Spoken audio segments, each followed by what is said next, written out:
जय हिंद साथियों, स्वागत है आप सभी को आपके अपने परिवार इंडिया स्टडी पॉइंट। साथियों, आज की क्लास में देखेंगे रेलवे ग्रुप डी परीक्षा में जो आपके सबसे ज़्यादा बार प्रश्न जो पूछे गए हैं प्रीवियस ईयर में, इम्पॉर्टेंट क्वेश्चन को संग्रह करेंगे। आज की क्लास में टॉप 100 क्वेश्चन आपके लिए लेकर आए हैं जो आपके पेपर में लगातार सवाल यहाँ से बार बार पूछे जाते हैं।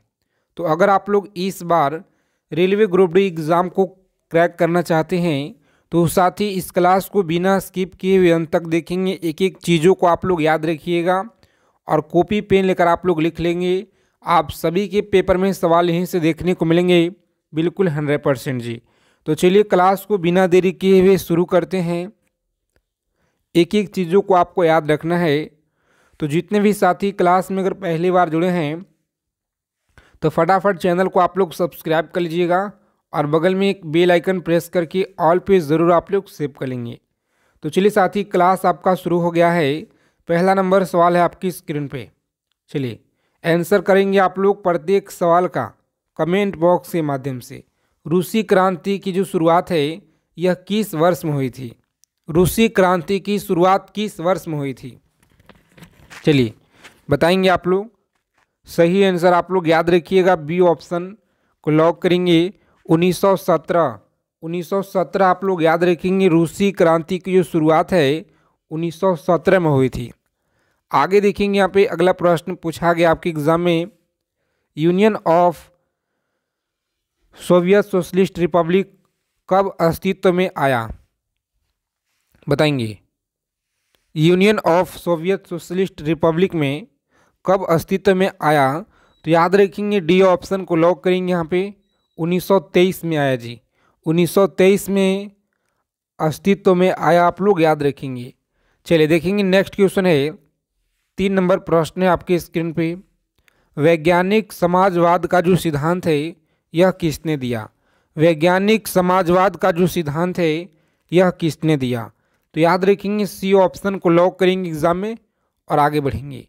ए और बी दोनों आप लोग याद रखेंगे, इस क्वेश्चन का राइट आंसर है। चलिए देखेंगे यहाँ पे अगला प्रश्न है। एक एक चीज़ों को आपको याद रखना है। आज की क्लास आपके लिए बहुत ज़्यादा इम्पॉर्टेंट है। इस क्लास से आप सभी के शिफ्ट में डायरेक्ट आपको प्रश्न देखने को मिलेंगे साथी, क्योंकि आज की क्लास में सेलेक्टेड चीज़ों को हम कवर किए हुए हैं आपके लिए। चलिए, चीनी क्रांति का नायक कौन था? चीनी क्रांति का जो नायक है यह कौन था? तो याद रखेंगे आप लोग, बी ऑप्शन को लॉक करेंगे यहाँ पे और आगे बढ़ेंगे। सुनियात सेन आप लोग याद रखेंगे, सुनियात सेन।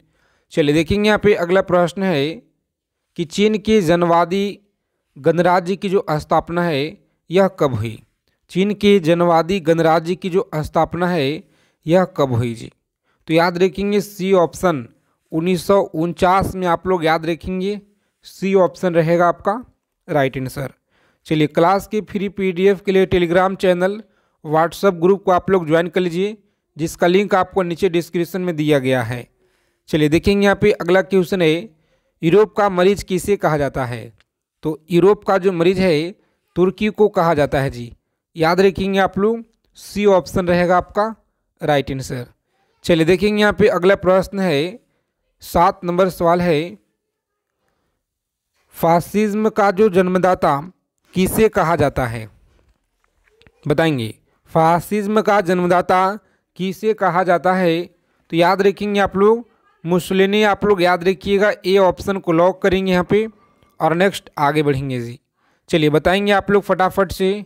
8 नंबर सवाल है आपकी स्क्रीन पे। सभी साथी कमेंट करके बताते चलिए प्रत्येक सवाल का आंसर, ताकि प्रश्न से रिलेटेड जो भी आपके मन में डाउट हैं साथ में क्लियर होते जाए।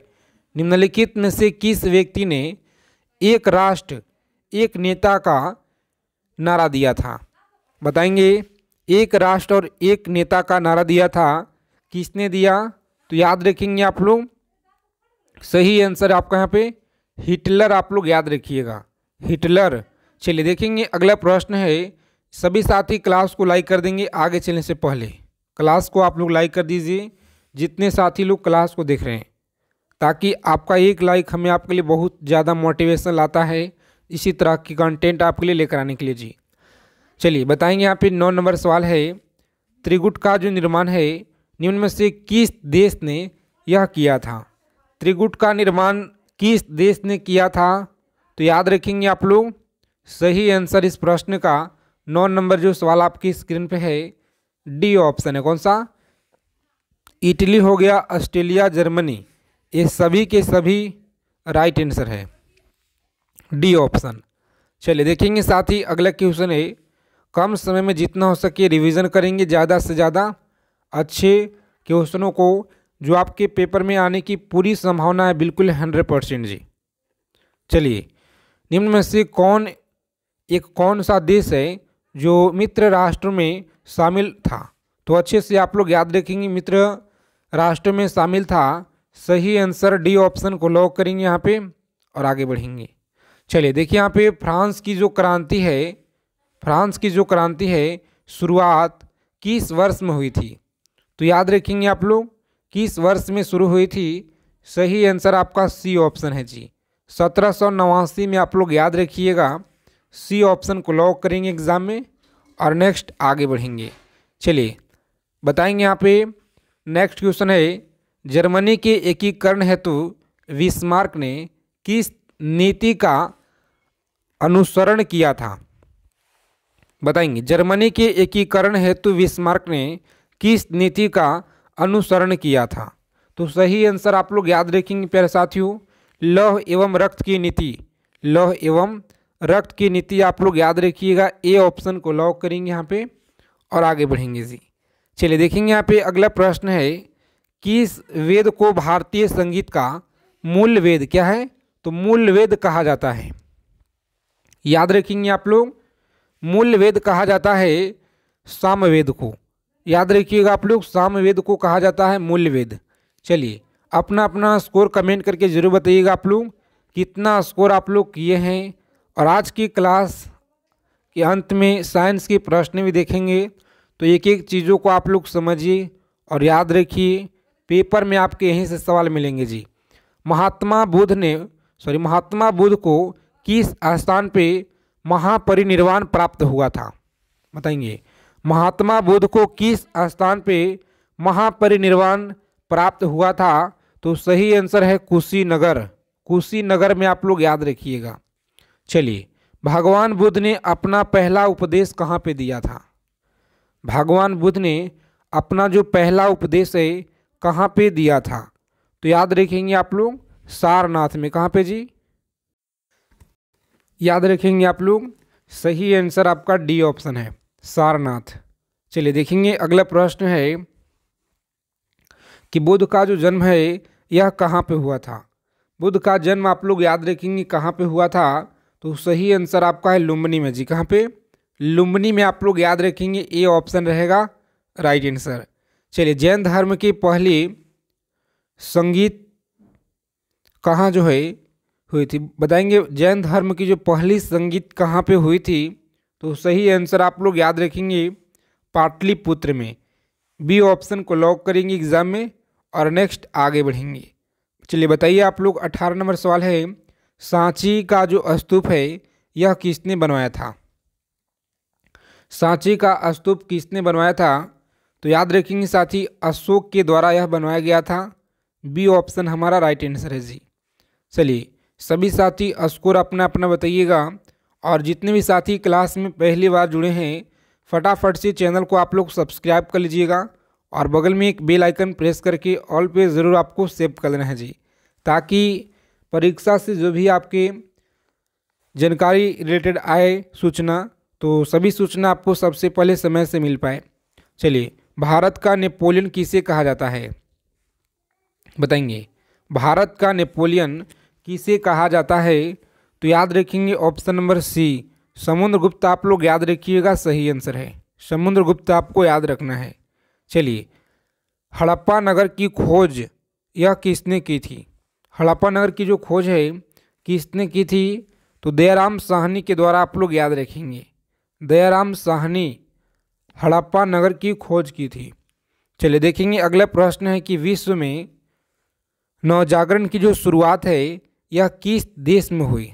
विश्व में नवजागरण की जो शुरुआत है किस देश में हुई थी? तो इटली में आप लोग याद रखिए। कहाँ पे? इटली आपको याद रखना है साथी।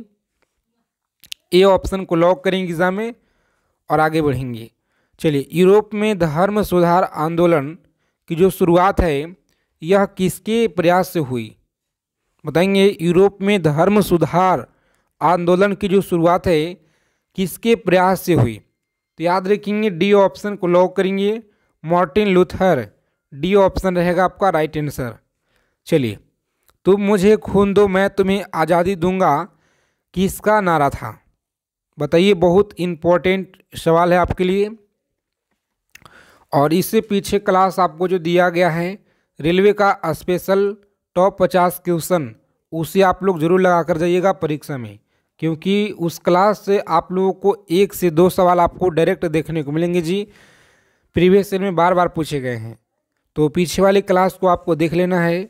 मात्र 16 से 17 मिनट का एक वीडियो है छोटा सा। चलिए, तुम मुझे खून दो मैं तुम्हें आज़ादी दूंगा जो नारा है यह दिया गया था सुभाष चंद्र बोस के द्वारा। याद रखिएगा आप लोग, सुभाष चंद्र बोस के द्वारा। आगे देखेंगे, करो या मरो का नारा किसने दिया? तो याद रखेंगे महात्मा गांधी के द्वारा। महात्मा गांधी के द्वारा आप लोग याद रखेंगे।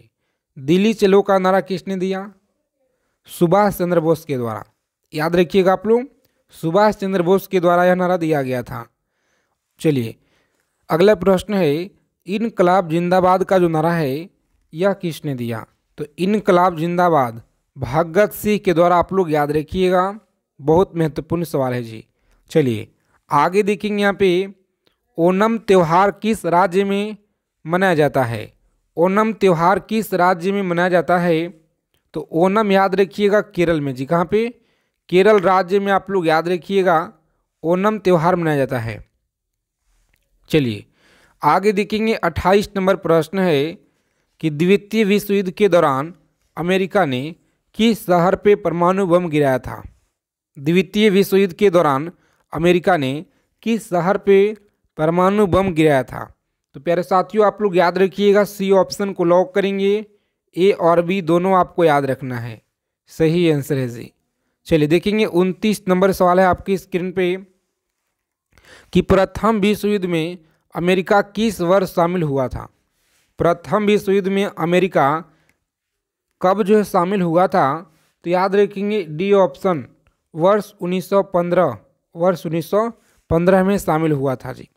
चलिए, सभी साथी क्लास को लाइक कर देंगे फटाफट से आगे चलने से पहले, और क्लास को आप लोग लाइक कर दीजिए, चैनल को सब्सक्राइब कर लीजिए। फ्री पीडीएफ के लिए टेलीग्राम चैनल को आप लोग ज्वाइन कीजिए, लिंक आपको डिस्क्रिप्शन में दिया गया है। जर्मनी का एकीकरण किस युद्ध के पश्चात हुआ जी? बताइए, जर्मनी का जो एकीकरण है किस युद्ध के पश्चात हुआ था? तो याद रखेंगे आप लोग फ्रांस याद रखेंगे, प्रशा और फ्रांस युद्ध। बी ऑप्शन हमारा राइट आंसर है जी। चलिए देखेंगे, अगला प्रश्न है कि निम्नलिखित में से किस क्रांतिकारी ने स्वतंत्रता, बंधुत्व तथा समानता का नारा दिया गया है? बताइए, समानता का जो नारा है यह दिया गया है। सभी को याद रखना है। यहाँ पे 31 नंबर सवाल है आपकी स्क्रीन पे जी। फ्रांस की क्रांति आपको याद रखना है। चलिए, विश्व में आर्थिक महामंदी की घटना का कब जो है उत्पन्न हुआ? विश्व में आर्थिक महामंदी की घटना कब उत्पन्न हुआ? चलिए बताइए आप लोग, घटना कब उत्पन्न हुई? तो सही आंसर है आपका वर्ष 1929 से 30। ए ऑप्शन को लॉक करेंगे यहाँ पे और आगे बढ़ेंगे। आगे देखिए, 33 नंबर सवाल है आपकी स्क्रीन पे। चलिए बताएंगे आप लोग फटाफट से राइट आंसर कि निम्न में से कौन सैयद वंश के शासक थे? तो सैयद वंश के शासक कौन थे? खिजरी खां आप लोग याद रखिएगा जी। खिजरी खां थे सैयद वंश के शासक। चलिए, हर्यक वंश के संस्थापक कौन था? बताइए, 34 नंबर सवाल है, हर्यक वंश के संस्थापक कौन था? तो याद रखेंगे यहाँ पे विस्मार। कौन थे? बिंबिसार आप लोग याद रखेंगे। ए ऑप्शन को लॉक करेंगे एग्जाम में और आगे बढ़ेंगे जी। चलिए देखेंगे, पाटलिपुत्र की जो स्थापना है, पाटलिपुत्र की स्थापना यह किस शासक के द्वारा की गई थी? तो याद रखेंगे डी ऑप्शन, उदयन के द्वारा आप लोग याद रखिएगा। और यह सवाल आपके सभी परीक्षा में बार बार पूछे गए हैं, चाहे आपका रेलवे का एग्ज़ाम, एसएससी एग्ज़ाम और बिहार पुलिस और यूपीपी में लगातार यह सवाल पूछे गए हैं। तो अच्छे से आप लोग याद रखिएगा, बहुत महत्वपूर्ण क्वेश्चन है जी। चलिए आगे देखेंगे। 36 नंबर सवाल है कि निम्न में से कौन सिकंदर का समकालीन था? सिकंदर के समकालीन कौन था, बताइए आप लोग। तो याद रखेंगे यहाँ पे डी ऑप्शन को लॉक करेंगे एग्जाम में और आगे बढ़ेंगे जी। अगला प्रश्न है कि एकता प्रणाली पहली बार कब लागू की गई थी? बताएंगे एकता प्रणाली पहली बार जो है यह कब लागू की गई थी? तो याद रखेंगे इल्तुतमिश के द्वारा। बी ऑप्शन को लॉक करेंगे एग्जाम में और आगे बढ़ेंगे। आगे देखिए 38 नंबर सवाल है आपकी स्क्रीन पे। बताएंगे आप लोग अशोक ने किस बौद्ध संत से प्रभावित होकर बौद्ध धर्म अपनाया था? बताएंगे आप लोग अशोक ने किस बौद्ध संत से प्रभावित होकर बौद्ध धर्म अपनाया था? तो याद रखेंगे ए ऑप्शन को लॉक करेंगे और आगे बढ़ेंगे। उपगुप्त आप लोग याद रखिएगा जी, उपगुप्त। चलिए बताएंगे आप लोग फटाफट से यहाँ पे कि निम्न में से किस शासक ने सबसे पहले सोने के सिक्के जारी किए थे? बताएंगे सबसे पहले सोने के सिक्के किसने जारी किए थे? तो याद रखिएगा हिंद यवन आप लोग याद रखेंगे, ए ऑप्शन। चलिए बताइए आप लोग। टेलीग्राम चैनल को ज्वाइन कर लीजिए, डिस्क्रिप्शन में आपको लिंक दिया गया है जी, सभी लोग जुड़ जाएंगे। कनिष्क ने किस वर्ष शक संवत की शुरुआत की थी? बताएंगे कनिष्क ने किस वर्ष जो है शक संवत की शुरुआत की थी? बताइए 40 नंबर सवाल है। सी ऑप्शन को लॉक करेंगे। 78 ईस्वी में आप लोग याद रखेंगे। चलिए मोहम्मद बिन कासी ने भारत पे जो आक्रमण है यह कब किया था? मोहम्मद बिन कासी ने भारत पर आक्रमण कब किया? तो याद रखेंगे 712 में। कब किया जी? 712 में आप लोग याद रखिएगा। और लोधी वंश के संस्थापक कौन था? लोधी वंश के संस्थापक याद रखेंगे बहलो लोधी। बी ऑप्शन को लॉक करेंगे यहाँ पे और आगे बढ़ेंगे। चलिए आगे देखेंगे मौर्य वंश के बाद जो है किस वंश का उदय हुआ था? मौर्य वंश के बाद किस वंश का उदय हुआ था? तो याद रखेंगे शुंग वंश का जी। किसका हुआ? शुंग वंश आप लोग याद रखेंगे, यहाँ पे सही आंसर है। चलिए बताएंगे आप लोग फटाफट से राइट आंसर। 44 नंबर सवाल है आपकी स्क्रीन पे। प्रसिद्ध फारसी पर्व नौराज यह किसने जो है प्रारंभ किया? बताएंगे प्रसिद्ध फारसी पर्व नौराज किसने प्रारंभ किया था? तो ए ऑप्शन को लॉक करेंगे एग्जाम में, बलवन के द्वारा आप लोग याद रखिएगा। चलिए आगे देखेंगे खानवा का जो युद्ध है, खानवा का युद्ध में बाबर ने किसके साथ लड़ा था? खानवा के युद्ध में बाबर ने किसके साथ लड़ा था? तो याद रखेंगे राणा सांगा। सी ऑप्शन रहेगा राइट आंसर जी। ईरान के सम्राट नादिर शाह ने दिल्ली पर जो आक्रमण है यह कब किया? दिल्ली पर आक्रमण कब किया? तो 1739 आप लोग याद रखेंगे। चलिए किस मुगल शासक की जिंदा पीर कहा जाता है? किस मुगल शासक को जिंदा पीर कहा जाता है?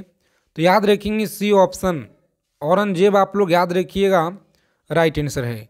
चलिए बताएंगे अगला प्रश्न। देखिए यहाँ पे पानीपत का जो प्रथम युद्ध है यह कब हुआ था? बताएंगे पानीपत का जो प्रथम युद्ध है यह कब हुआ था? तो 1526 आपको याद रखना है। 1526 में हुआ था पानीपत का प्रथम युद्ध। कनौज का युद्ध कब हुआ? तो याद रखिएगा 1540 में। कब हुआ जी? 1540 में कनौज का युद्ध हुआ था। तो बी ऑप्शन को लॉक करेंगे और आगे बढ़ेंगे जी। पानीपत की दूसरा जो युद्ध है यह कब हुआ? तो दूसरा युद्ध हुआ था 1556 में। ठीक है, पहला 26, दूसरा 56, याद रखिएगा। चलिए और तीसरा जो युद्ध है, तीसरा युद्ध हुआ था 1761 में। 1761 में तीसरा युद्ध हुआ था। तो आप सभी लोग याद रखेंगे। तो क्लास अगर आप सभी को अच्छे लगे क्लास को लाइक कीजिए और अपने फ्रेंड्स के पास शेयर करेंगे। रोज़ाना आपको क्लास में जुड़ना है, समय से सेलेक्टेड चीज़ों को कवर करेंगे हम लोग। तो सभी साथी चैनल को सब्सक्राइब कर लीजिएगा प्लीज़ आप लोग, और बगल में एक बेल आइकन प्रेस करके ऑल पे सेव कर लेंगे। मिलते हैं अगले क्लास में अच्छे टॉपिक के साथ।